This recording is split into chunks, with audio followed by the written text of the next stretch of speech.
अस्सलाम वालेकुम जी। फ़ैसल अज़ीम। आज मैं अपने वीडियोस में एक नई चेंज लेके आ रहा हूँ और आज से मैं ज़ैन मेरे साथ हैं, मेरे भांजे हैं और आज हम इनकी गाड़ी जो है जो कि इन्होंने MG एक ख़रीदी है, इसके हम फ़ीचर्स देखेंगे। मैं सिर्फ़ ये देखना चाह रहा था कि अभी थोड़ी देर पहले हम किसी के यहाँ गए थे और वहाँ पे हमने एक मर्सिडीज़ 2021 के मॉडल को देखा। तो उनके फ़ीचर्स देखने के बाद जो तकरीबन 22 मिलियन की गाड़ी थी और उसके फ़ीचर्स जो हैं अब आपको एक बहुत अच्छे इस रेंज में आपको MG में मिलेंगे। फ़ीचर्स क्या हैं वो हम देखते हैं। पहले हम ज़ैन से अभी इस गाड़ी के बारे में थोड़ी सी बात करते हैं। ज़ैन प्लीज़ मूव ऑन और हमें ज़रा इसके फ़ीचर्स के बारे में प्लीज़ बताते चले जाएंगे आप। जी, अस्सलाम वालेकुम। अच्छा, टू स्टार्ट ऑफ विद मैं थोड़ा सा आपको इसके बेसिक्स बता दूं कि MG ने 3 मोड्स लॉन्च किए थे, MG ZS, MG HS और MG ZS EV। ये वाली जो है मैंने MG HS बुक करवाई थी, बल्कि बड़ी भारी भरकम ऑन दे के ख़रीदी थी। ये this is the top of the line variant MG की। It's 1.5 litre twin turbo DCT technology है, जो ड्राई क्लच टेक्नोलॉजी जिसको कहते हैं DCT। और इसके जो सबसे इम्पॉर्टेंट फ़ीचर्स हैं वो सेफ्टी फ़ीचर्स हैं। सेफ्टी फ़ीचर्स में जो सबसे टॉप मोस्ट है, एक तो नंबर ऑफ़ एयर बैग्स इसके अंदर जो आजकल स्टैंडर्ड चल रहा है वो पूरे मेंटेन्ड हैं, प्लस पेडेस्ट्रियन सिक्योरिटी सेफ्टी के लिए इमरजेंसी ब्रेकिंग ऑटो पे, अडेप्टिव क्रूज़ कंट्रोल, ड्राइवर और पैसेंजर्स की असिस्टेंस। उसमें सबसे इम्पॉर्टेंट चीज़ ये है कि मेरे लिए वो एक नया फ़ीचर था जब मैंने इसका अडेप्टिव क्रूज़ कंट्रोल यूज़ किया। लेन असिस्ट सिस्टम के साथ अडेप्टिव क्रूज़ कंट्रोल जब आप इसका एक्टिव रखते हैं with automatic pedestrian breaks on plus anti collision system on, तो ये मोर और लेस ऑटो पायलट पे ही गाड़ी होती है। और ड्राइवर बैठ के इसको जब चला रहा होता है और अडेप्टिव क्रूज़ इसका लगा हुआ होता है, आगे आप एक डिस्टेंस सेट कर देते हैं तो आपको एक सर्टेन डिस्टेंस के ऊपर गाड़ी, अगर फ्रंट वाली गाड़ी स्लो हो रही है तो ये ख़ुद ऑटोमेटिकली स्लो हो जाती है। लेन अगर राइट लेफ़्ट होना है तो ये ख़ुद स्टीयरिंग कंट्रोल इसका राइट लेफ़्ट हो के लेन में मेंटेन रखती है, अनटिल और अनलेस कोई शार्प टर्न या ब्लाइंड स्पॉट ना आए। तो अदरवाइज़ खुदा न खास्ता अगर हाईवे पे कभी ऊँग आ जाती है या इस टाइप का कोई सिचुएशन होती है, वो फ्लिक ऑफ अ सेकंड ही होता है। तो उसके लिए इसके अंदर जो फ़ीचर्स इंस्टॉल्ड हैं वो ये बहुत अप्रिशिएबल हैं। तो हम अंदर से ज़रा चल के देखते हैं किस तरह से है, कुछ फ़ीचर्स आप आगे से भी बताएं। जी, मैं अंदर से आपको दिखा। अच्छा, अब अंदर से अगर मैं थोड़ा सा इसको एक्सप्लेन करूं, जैसे आजकल हर गाड़ी में है पुश बटन स्टार्ट है और इसका एंड्रॉयड स्क्रीन है, प्लस इसकी this is all touch screen और इसका जो मेन पैनल स्विचेस हैं वो नीचे दिए हुए हैं। Very beautifully done cockpit. Internal lighting system है इसका। ये मैं इसको थोड़ा अगर वो डार्क एरिया में ले जाऊं तो ये इसकी जूम ऑन हो जाती है।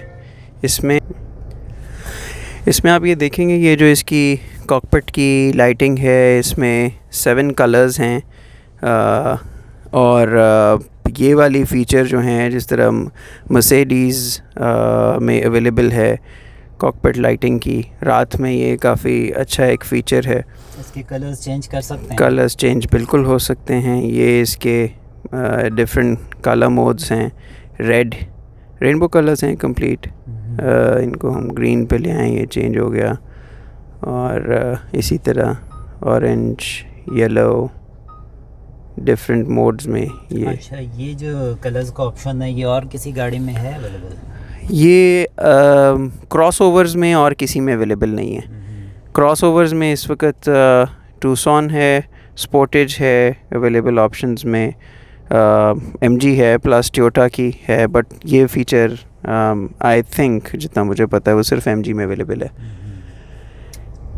थोड़ा सा हम लाइट में जाते हैं। जी, मैं इसको अपार्ट फ्रॉम दिस इसकी जो सबसे इम्पॉर्टेंट चीज़ है इसके ड्राइव कंफर्ट प्लस इसकी जो सीट्स हैं ये बहुत ही कंफर्टेबल लेदर सीट्स हैं। मैंने इसके ऊपर बड़ा लॉन्ग रूट पे ट्रैवल किया है और इसमें कोई थकावट का एलिमेंट नहीं है। प्लस पिछली वाली सीट्स भी इसकी रिक्लाइन हो जाती हैं पैसेंजर कंफर्ट के लिए। और ये जो फ्रंट एंड पे आप देखेंगे कि इसके अंदर ये इलेक्ट्रॉनिक सीट्स हैं, ये टेम्परेचर कंट्रोल भी है। ये जो फ्रंट सीट ड्राइव सीट है और पैसेंजर सीट है साथ वाली, ये हीटेड सीट्स हैं। आप सर्दियों में इनका टेम्परेचर कंट्रोल कर सकते हैं। सो ये है। बाकी ये फ़ीचर्स कॉमन ही हैं। हिल असिस्ट सिस्टम है इसमें, ऑटोमेटिक पार्किंग ब्रेक्स हैं, ट्रंक भी ओपनिंग यहीं से है। मोड्स हैं डिफरेंट इसके अंदर। ये स्क्रीन पे अगर आप देखेंगे तो इसका ये शो होगा।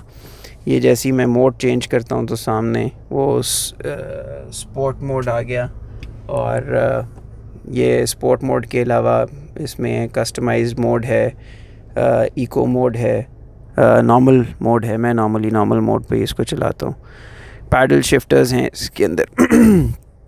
आप मैनुअल गाड़ी का मज़ा लेना है या हिली एरियाज़ में जाना है आप तो पैडल शिफ्ट इज़ रिकमेंडेड कि आप पैडल शिफ्ट पे चलाएं। और डिजिटल एंड डुअल स्क्रीन है इसकी। एक अच्छा फ़ीचर इसके अंदर इन्होंने दिया हुआ है। प्लस ऑटो क्रूज़ के बारे में बताएंगे? जी, मैं ऑटो क्रूज़ का आपको बता रहा था कि ये इसका क्रूज़ का बटन है। एडाप्टिव क्रूज़ उसको कहते हैं, it's not auto cruise. Adaptive cruise से होता ये है कि इसका लेन असिस्ट सिस्टम प्लस इसका जो एंटी कोलिजन सिस्टम आपका एक्टिव हो। ये जैसे आप देखेंगे कि इसके आपके टायर प्रेशर्स वगैरह भी सारे टेम्परेचर्स के साथ आ रहे होते हैं इसी में। बैटरी की वोल्टेजेस, मतलब वो सिस्टम नहीं है कि आप पेट्रोल पंप पे जाके ही हवा चेक करवा रहे हैं। हाँ, वहाँ आपको एग्जैक्टली यहीं पे आइडिया हो जाता है। देख सकते हैं। और इसके टायर्स में सब में सेंसर्स लगे हुए हैं। एक सर्टन जो इसका जो स्टैंडर्ड पे प्रेशर सेट है, अगर उससे कम जाता है तो ये अलार्म रेस करता है फॉर टायर रीफिलिंग। और बैटरी वगैरह, बैटरी की ये इसकी वोल्टेज शो हो रही है इस वक्त। बैटरी अगर डाउन होने लगती है तो यहाँ से आपको पहले ही पता चल जाएगा कि आपकी battery needs replacement, rather than कि आप किसी जगह पे बैठें और अचानक ही आपकी बैटरी डाउन हो जाए गाड़ी की। तो आप उस सिस्टम से भी बाहर हैं। राइट। अच्छा, एक आप मुझे वो इंडिकेटर के साथ भी बता रहे थे कि जी, एक बड़ा अच्छा फ़ीचर है इसका ये। अब एक सेकंड में ये बेल्ट लगा लूँ बिकॉज अनटिल और अनलेस मैंने बेल्ट नहीं लगाई हुई इसके ऑटोमेटिक सारे फीचर्स ऑन नहीं होते। मतलब ये तो पाकिस्तानियों के लिए थोड़ा मुश्किल है जी, तो बेल्ट हमने रिवाज नहीं है। लगा लिया। ये आप देखेंगे एक लाइट है ऑटोमेटिक उसकी। ये मैंने जैसे ही बेल्ट निकाला ये ऑफ़ हो जाती है। इसके फ़ीचर्स सारे ऑफ़ हो जाते हैं। जब मैं ये बेल्ट लगाऊंगा इसके फ़ीचर्स एक्टिवेट हो जाएंगे। अब मैं ये इंडिकेटर दे रहा हूँ। अब लेफ़्ट का इंडिकेटर दूंगा तो स्क्रीन पे left side and 360 camera on हो जाएगा, ताकि अगर मैंने गाड़ी टर्न करनी है और लेफ़्ट साइड पे कोई फुटपाथ या कोई ऐसी चीज़ है तो वो नज़र आएगी। इसी तरह सेम राइट पे मैं करूँगा तो इसका एक्टिव हो जाएगा कि राइट साइड पे अगर कोई ऐसी चीज़ आती है तो मुझे पता चल जाए। So it's a very good feature. Intelligent lighting system है इसका। अब इस वक्त इंटेलिजेंट लाइटिंग सिस्टम ऑन है। अब मैं आगे अंधेरा हो जाएगा तो ये आप देखेंगे कि इसकी लाइट्स खुद ब खुद गाड़ी की ऑन हो जाएंगी जब मैं इसको लेके जाऊंगा। इस वक्त ये पार्किंग लाइट्स ऑन है, यहाँ पे ये लाइट्स ये ऑन हो गई इसकी लाइट्स। ओके। तो लाइट्स के साथ साथ वाइपर्स भी इसके ऑटो पे हैं? जी, वाइपर्स भी ऑटो पे हैं। और वो एक नॉर्मल फीचर है, आजकल तकरीबन हर गाड़ी में आ रहा है। ऑटोमेटिक लाइटनिंग का ये है कि मैं गाड़ी अगर तेज़ भी चला रहा हूँ और ऑटोमेटिक लाइटिंग सिस्टम ऑन है तो इसका RPM जैसे 3000 प्लस पे जाता है, टर्बो चार्ज होता है तो फ्रंट पे लाइट्स डिपर भी ये खुद ही मारता है। अच्छा, एक हम कल एक डिस्कशन कर रहे थे जिसमें हमने अपना वो कहा था ये ऑटो क्रूज़ जैसे आपने कहा था कि उसको एडजस्ट करते हैं जी। तो उसमें आपने कहा था कि डिस्टेंस जब हम एडजस्ट कर लें तो आगे की गाड़ी के स्पीड को मॉनिटर कर रहा होता है और अगर आपके आगे की गाड़ी ऑटो क्रूज़ पे वो उसको डिटेक्ट कर ले कि स्लो होती जा रही है तो आपकी गाड़ी भी ऑटोमेटिकली स्लो होना शुरू हो जाएगी? जी, ऑटोमेटिकली स्लो होना शुरू हो जाएगी, दुरुस्त बात है। अब जैसे कि मैं अगर आपको ये फ़ीचर दिखाऊं क्रूज़ वाला, डिस्टेंसिंग वाला, तो दिस इज़ दैट फ़ीचर, और ये मैं अपनी मर्ज़ी से डिस्टेंस सेट कर सकता हूँ। ये आप देख रहे हैं आगे चला गया, तो ये डिस्टेंस सेट कर लेता हूँ मैं। और जब मैंने एडाप्टिव क्रूज़ मोड ऑन रखा हुआ है और मैं इसको चलाता हूँ, लेट्स सपोज़ मैंने इस डिस्टेंस पे रखा हुआ है, तो अगर मेरी गाड़ी की स्पीड 80 किलोमीटर्स पर आ रहा है और अगली गाड़ी की भी 80 किलोमीटर्स पर आ रहा है, तो ये स्पीड कांस्टेंट डिस्टेंस मेंटेन करता रहेगा। अब अगर अगली गाड़ी स्लो डाउन कर जाती है फ्रॉम 80 टू 70 किलोमीटर्स पर आ रहा है और मैं स्टिल 80 पे जा रहा हूँ, तो ज़ाहिर है हमारा डिस्टेंस आपस में कम होना शुरू हो जाएगा। वो जैसे ही कम होना शुरू होगा, इसकी स्पीड भी ये ऑटोमेटिकली गिरानी शुरू कर देगा, बिकॉज इसने वो गैप मेंटेन करना है जो इसको फीड इन कर दिया गया है। This is adaptive cruise control basically. तो अगर गाड़ी आगे रुक गई तो ये भी ज़ीरो पे रुक जाएगी। ये मैंने खुद करके देखा, और जब वो चलना शुरू होगी तो आपको एक्सीलरेटर देने की ज़रूरत नहीं है, खुद ही एक्सीलरेट करेगी। अच्छा यार, इस गाड़ी का एक ज़रा वो बड़ा डर लगता है, चलते चलते सामने से कोई गुजरता है और एकदम से ब्रेक्स लगती हैं और सब कुछ रुक जाता है। इसके लिए क्या कंट्रोल कैसे कर सकते हैं इसको? इसका जी आपका पेडेस्ट्रियन ब्रेकिंग मोड है, वो आप ऑफ़ कर लें। ये स्क्रीन पे मैं आपको दिखा सकता हूँ कि हम इसके अगर फीचर्स में जाएं तो driving assist, comfort, inconvenience, driving maintenance, factory setting. अब इसके अंदर आप ये देखेंगे लेन असिस्ट सिस्टम है और MG पायलट है। आगे आप देखेंगे forward collision system, driving forward collision system में मैं जब जाऊँगा तो फॉरवर्ड कोलिजन सिस्टम इस वक्त ऑन है। और फिर ये असिस्ट मोड भी ऑन है, अलर्ट्स, और नीचे pedestrian auto emergency breaking on है। तो मैं इसको ऑफ़ कर देता हूँ। जब मैं इसको ऑफ़ कर देता हूँ तो वो मुझे एक वार्निंग नोट देता है और मैं इसको कंफर्म कर देता हूँ। जब कंफर्म करता हूँ तो ऑफ़ होके वहाँ स्क्रीन पे शो हो जाता है pedestrian auto braking system has been set to off. So इसी तरह फॉरवर्ड कोलिजन सिस्टम है, ये इस वक्त ऑन है। इसको मैं ऑफ़ करता हूँ तो इसको भी कंफर्म कर देते हैं, वहाँ पे शो कर दिया autonomous emergency braking system of. So forward collision system is of. क्योंकि इन गाड़ियों को ज़रा आदत नहीं होगी ना, पाकिस्तानी कौम किस तरह से रोड पे घूम रही होती है, एकदम से रोड क्रॉस किया। एग्जैक्टली, वो थोड़ा सा रिस्की हो जाता है कि आप ब्रेक करते हैं तो वो पीछे वाली गाड़ी ना आपको हिट कर दे। ओके चलें ज़रा यहाँ पे देखते हैं। यहाँ ये लाइट वाइट इसकी ऑन होती है जी, ये आप करेंगे, ये ऑटोमेटिक सेंसर है इसके साथ है जी। Okay great. ये ख़वातीन अक्सर इस तरफ गिला करती हैं कि जी टोयोटा वाले यहाँ पे लेफ्ट पे कोई ये लगाते नहीं हैं। जी, ये लाइटिंग ऑन है। ये इसका सनरूफ वगैरह भी जी, ये पैनोरामिक रूफ इसको कहते हैं। ये थ्रू आउट एंड तक ओपन होता है। ये एक फ़ीचर है जो कि आजकल तकरीबन मेरे ख्याल मोस्टली गाड़ियों में आ ही रहा है, क्रॉस ओवर्स में। ये इसका सनरूफ है, ये भी एक अच्छी खासी डिस्टेंस तक ऑन हो जाता है। So it is a very very good crossover for a small family like 4 people, मियाँ बीवी 2 बच्चों के साथ। बहुत अच्छी कंफर्टेबल इसको यूजेज इसकी कर सकते हैं। राइट। और इसका जो रियर है उसको भी ज़रा देख लेते हैं। जी श्योर, मैं रियर दिखाता हूँ आपको। हम इसका यहीं से एक ट्रंक ओपन कर लेते हैं। थोड़ा सा मैं आपको इसकी बैक दिखा देता हूँ। ओके तो ये ऑटो पे है इसका? जी, ये हाइड्रोलिक सिस्टम है, ये ऑटो पे है। देखते हैं ट्रंक कैसा है इसका। जी अच्छा, ये ट्रंक इसका आप देखेंगे अच्छा नीटली डन ट्रंक है। ये मैथ्स मैंने खैर ख़ुद करवाए हैं इसके, ये बड़े ज़बरदस्त मैथ्स आजकल आ रहे हैं। ये इसके ओरिजिनल नीचे हैं, ये इसका अपना मैनुअल, ये इसका मैनुअल है, ऑपरेटिंग मैनुअल। और MG का ये इसमें सारी इसकी चीज़ें हैं, लेदर का कवर है। अच्छा, नीट एंड क्लीन।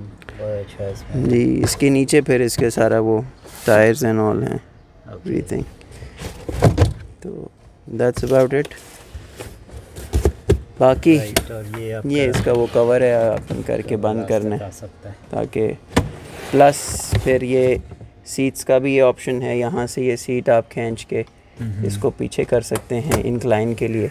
दोनों सीट तो पैसेंजर्स के लिए इंक्लिनेशन अराउंड 10 डिग्रीज तक की हो जाती है। अच्छा, इसमें ये हाइड्रोलिक? जी, बस ये बटन आपने प्रेस करना है, ये बंद हो जाएगा। ओके, तो इसमें वो दरवाज़ा ज़ोर से मारने की ज़रूरत नहीं, ये खुद ही लॉक हो जाता है। एग्जैक्टली। स्पेस वाइज कैसे है इसमें क्या? आप ये देखेंगे अच्छी, ये सीट पूरी पीछे हुई हुई है। ये इलेक्ट्रॉनिक सीट्स हैं बाय द वे। ये पूरी पीछे हुई हुई है और ये आराम से कंफर्टेबली यहाँ पीछे एक 6 फुट का बंदा बैठ सकता है। मेरी हाइट तकरीबन इतनी है तो मैं आराम से पीछे बैठ सकता हूँ। चलिए, राइट। ये इंक्लिनेशन की मैं बात कर रहा था, ये अगर आप देखेंगे सीट को मैं अभी आपको पीछे करके दिखाता हूँ कि लॉन्ग रूट पे अगर जा रहे हैं और कोई पीछे वाला बंदा थोड़ा सा पीछे सीट करके रिलैक्स करना चाहता है तो वो ये आगे और पीछे सीट हो जाती है। आपने जिधर नॉर्मल ये है और इसको आपने अगर पीछे करना है तो आप इसको पीछे लेटा दें तो ये इंक्लिनेशन हो जाती है। बाकी ओवरऑल शेप वाइज अगर आप देखेंगे तो I think this is the best of the lot. Tyre size, इसका रिम साइज़ देखें, और इन्होंने टायर भी मिचेलिन का डाला है। This is top of the line tyres. Michelin इसका अपना है या आपने? इसका अपना है, ये फैक्ट्री फिटेड आ रही। प्लस बाकी शेप वाइज अगर आप देखें इसके एरोडायनामिक्स अच्छा। एक शिकायत जो लोगों को हमेशा इसमें रहती है, मैंने देखी है, मैंने एमजी का वो पेज ज्वाइन किया हुआ है, इसमें लोगों का एक कंसर्न है कि इसकी फ्यूल कंजम्पशन जो है वो काफ़ी ख़राब है। काफ़ी ज़्यादा। मैं पर्सनली इसको इस्तेमाल कर रहा हूँ गाड़ी को। अगर आप, इट्स ऑल अबाउट कि आपने जो एक्सेलरेटर का पेडल है उसको कितने तरीके से इस्तेमाल करते हैं। The harsh you go on the pedal तो definitely it's going to give you a tough time as far as fuel consumption is concern. 1.5 twin turbo engine है तो उसके वो सारे वाल्व्स खुल जाते हैं and then it has to give you that boost. So torque जो है दैट इज़ इम्पॉर्टेंट। अभी इसीलिए मैंने इसको लॉन्ग रूट पे भी चलाया। हमारी फैक्ट्री है, जब उसकी विज़िट पे मैं जाता हूँ तो डिफरेंट टाइप के, आपको पता है, ट्रैफिक आपको मिलता है जिसमें आपको इशारे भी आते हैं, कई गाड़ियाँ स्लो भी होती हैं, ट्रैफिक में भी फंसते चलते हैं, आप रिंग रोड पे भी आते हैं। इसकी टोटल जो आपको वो मिलती है consumption that is something around 13 to 14 kilometres per litre, kilometre per litre on the longer route and 9 to 10 आपको शहर में देती है। तो फ्यूल अब मैं इसमें हाई ऑक्टेन यूज़ करता हूँ एंड वही रिकमेंडेड है। तो I think when you want to enjoy the drive और टॉक आपको चाहिए तो फिर इधर थोड़ा सा आपको कॉम्प्रोमाइज़ करना पड़ता है on your pocket. So that's about it. चलें यार, Jain, thank you so much यार। This was a very good detailed description of all your car. Thank you जी, highly recommended. You should go for MG. How do you compare it with Kia Sportage? Sportage मैंने चलाई नहीं है जी, तो मैं उसके बारे में कुछ कह नहीं सकता। अगर मैं शेप वाइज देखूं और इसकी फीचर्स वाइज देखूं तो definitely MG hands down in सबसे बहुत आगे है। अच्छा जी, चलें Jain, thank you so much, बहुत Thank शुक्रिया, you. Thank you.